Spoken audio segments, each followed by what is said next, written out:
आज हम कक्षा 7 के बच्चों को संस्कृत व्याकरण के अंतर्गत संख्यावाची शब्दः यानी गिनती का अध्ययन कराएंगे। आपके इसमें आपका जो पाठ परिचय है वो इस प्रकार है।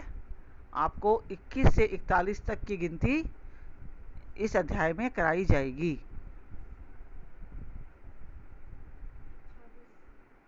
इस पाठ का मुख्य उद्देश्य बच्चों को संस्कृत में गिनती सिखाना है, ताकि आप लोग को संस्कृत में गिनती आ जाए और आप उसे अच्छे से सीख सकें।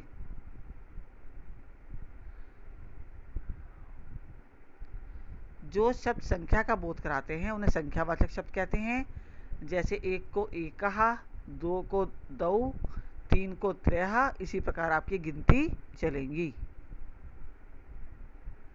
आइए अब आपको 21 से 40 तक की गिनती मैं आपको आपकी इस ई कक्षा में कराऊंगी।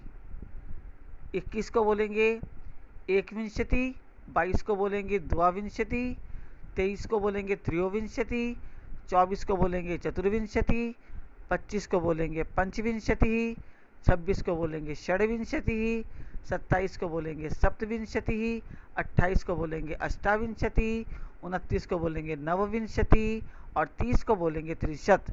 देखिए आप विंशति विंशति आ रहा है ना, तो यानी कि 20, यानी फिर उसके आगे आप जैसे 21 है सबसे पहला, तो 21 को बोलेंगे एक विंशति, यानी 20 और 1 21। द्वाविंशति, विंशति माने 20 और द्वा माने 2, 20 और 2 22। इसी प्रकार आपकी 30 तक की गिनती चलेगी।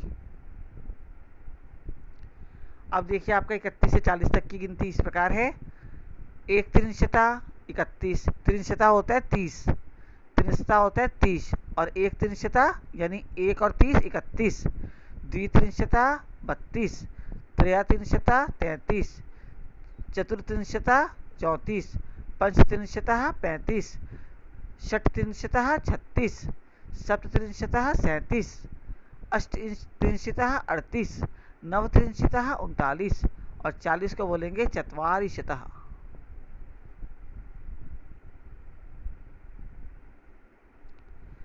अब इस पाठ को सिखाने से बस यही निष्कर्ष निकलता है कि जिस प्रकार आपको हिंदी और अंग्रेजी की गिनती का ज्ञान है, उसी प्रकार आपको संस्कृत की गिनती का भी ज्ञान हो। जब आप संस्कृत विषय पढ़ रहे हैं तो आपको संस्कृत का भी गिनती का भी ज्ञान होना चाहिए। तो इससे क्या होगा, आप कुछ भी अनुवाद करेंगे तो आपको गिनती का ज्ञान रहेगा, तो आपको अनुवाद करने में सरलता होगी। अब ये आपकी जो है, ये आपका कार्य दिया गया है प्रतिदिन का। अब इन अंकों को शब्दों में लिखना है आपको। जैसे मैंने आगे बताया ना, जैसे 40 है तो चत्वारि त्रिंशत, ऐसे इसी प्रकार 23 है जो मैंने आपको आगे पीछे पढ़ा चुकी हूँ, उनको शब्दों में आप लिखेंगे और इनको आपको अंकों में लिखना है। चतुर्त्रिंशता, चत्वारि त्रिंशत, एकविंशति, नवत्रिंशता और षट्त्रिंशत, इनको आपको अंकों में लिखना है, डिजिट में लिखना है। धन्यवाद।